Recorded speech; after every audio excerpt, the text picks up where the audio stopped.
Hello dear learners, welcome.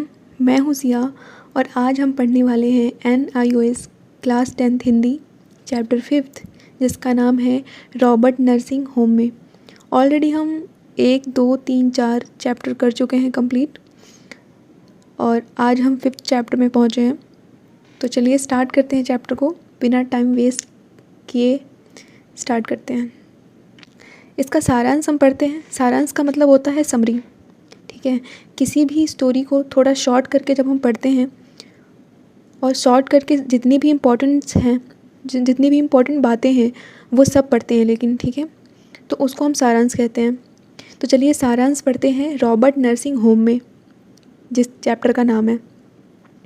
तो Robert nursing home में लेखक को मुलाकात मानव सेवा में लीन 3 विदेशी महिलाओं से होती है।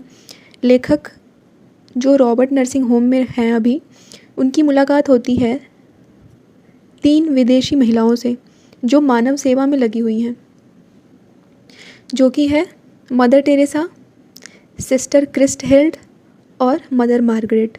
ये तीनों विदेशी महिलाएं हैं तीनों, और वो मानव सेवा में लीन हैं। को समर्पित भाव से, उसने मदर टेरेसा, क्रिस्टहेल्ड और मदर मार्गरेट को समर्पित भाव से पीड़ितों की सेवा करते हुए देखा। यह देखकर लेखक को एहसास हुआ कि नारी में कितनी करुणा हो सकती है।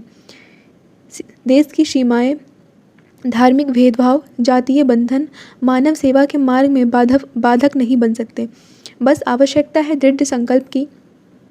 अपनी जन्मभूमि से इतनी दूर अनजान देश व अपरिचित लोगों की सेवा में दिन रात इन महिलाओं को देखकर लेखक अचंभित एवं प्रभावित हुआ।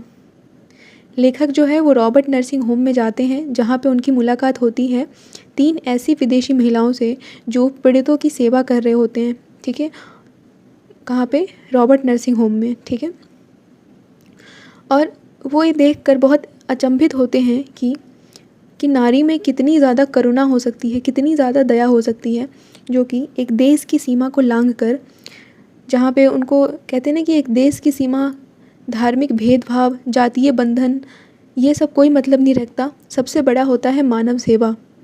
तो मानव सेवा के मार्ग में ये सारी चीज़ें बाधक नहीं बन सकते हैं। बस आवश्यकता है दृढ़ संकल्प की। अगर हम दृढ़ संकल्प कर ले तो कुछ भी मुश्किल नहीं है। अपनी जन्मभूमि से इतनी दूर अनजान देश व अपरिचित लोगों की सेवा वो इतनी लगन से करती हैं। ठीक है, दिन रात रोगियों की देखभाल में लगी रहती हैं। इन सब को देखकर जो लेखक है वो बड़ा ही प्रभावित हुआ। आगे है, मानव सेवा को अपना धर्म मानकर इन्होंने संपूर्ण जीवन इसके लिए समर्पित कर दिया।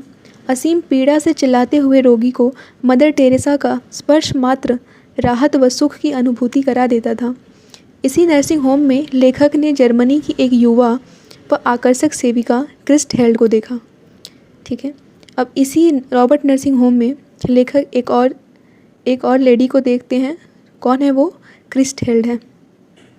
उसकी तपस्या व निष्ठा से वो बहुत ज़्यादा प्रभावित हुआ। भील सेवा केंद्र में, अच्छा ये बाद में पढ़ते हैं, पहले यहाँ तक समझते हैं कि अगर जो रोगी होते थे वो असीम पीड़ा से चिल्ला रहे होते थे, लेकिन मदर टेरेसा एक स्पर्श मात्र से, मतलब कि एक प्यार से अगर उसके ऊपर हाथ रख देते थे तो वो उसको राहत और सुख की अनुभूति होती थी। ठीक है, जैसे कि जैसे कि आपकी तबीयत ख़राब है और जिससे आप बहुत प्यार करते हैं, या फिर वो आपसे बहुत प्यार करते हैं, जैसे कि आपकी मम्मी। ठीक है, तो वो एक प्यार से ऐसे अगर सर पे हाथ फेर देते हैं तो कितना सुकून सा मिलता है। उसी तरीके से मदर टेरेसा के स्पर्श मात्र से सुख की अनुभूति करा देता था। ठीक है, रोगियों को। इस रॉबर्ट नर्सिंग होम में लेखक ने एक जर्मनी युवा व आकर्षक सेविका को देखा जिसका नाम था क्रिस्टहेल्ड। ठीक है, उसकी निष्ठा से बहुत प्रभावित हुए। वो भी ऐसे ही दिन रात अपनी लोगों की सेवा में लगी हुई थी, लेकिन उसका तबादला भील एक जनजाति है, भील सेवा केंद्र में उनका तबादला हो गया। किसका तबादला? क्रिस्टहेल्ड का तबादला। इससे वो बहुत चिंतित हुए, क्योंकि वो उस जंगली इलाके में कैसे रह पाएगी यह सोचकर। उसे तो बस मानव की सेवा को धुन सवार थी। मदर टेरेसा फ्रांस की और क्रिस्टहेल्ड जर्मनी की थी। ठीक है, अब ये आप याद कर सकते हैं कि मदर टेरेसा फ्रांस की थी और क्रिस्टहेल्ड थी जर्मनी की। ये दोनों देश एक दूसरे के घोर, ये चोर नहीं है, घोर है, ठीक है। थोड़ा सा मिस टाइप हो जाता है हिंदी में, तो आप मैनेज कर लीजिएगा।